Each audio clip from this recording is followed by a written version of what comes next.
Russian model, তিনি বাংলাদেশে থাকেন।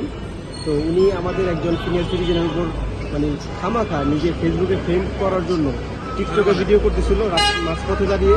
তো ওনার সাথে একটা ব্যাগে ধাক্কা লাগে একটা সিনিয়র সিটিজেন আমাদের বাংলাদেশি।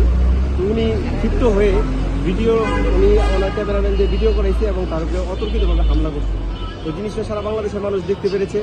তো আমরা অনেকেই বলতেছিল যে আইনের আওতায় আনা উচিত, কিন্তু কেউ স্টেপ নিচ্ছিল না। তো আমি সাজ্জাদ আল ইসলাম বাদী হয়ে আমাদের সিএমএম চিফ মেট্রোপলিটন ম্যাজিস্ট্রেট কোর্টে আমি আদালতের দৃষ্টিতে এনেছি, যাতে ওই আমাদের বাংলাদেশের যে সিটিজেন তিনি ন্যায় বিচারটি পান।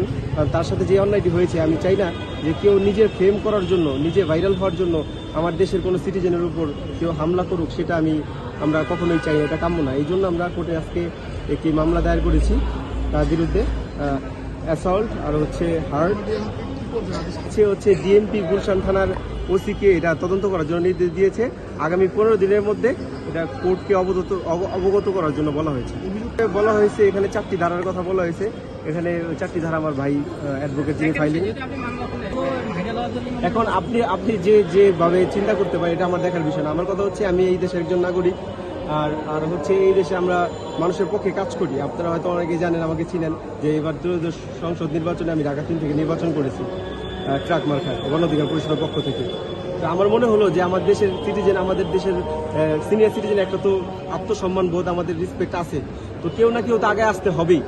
তো আমি বাদী হয়ে আমি কোর্টের নজরে এনেছি ঘটনাটা, যে আমাদের একটা সিনিয়র সিটিজেনের উপর কীভাবে একটা ফরেনার লোক, ওয়েলকাম, যে কেউ আমাদের দেশে আসতে পারে, থাকতে পারে, কিন্তু তাই বলে তো নিজের ফেমের জন্য তার উপর হামলা করতে পারে না।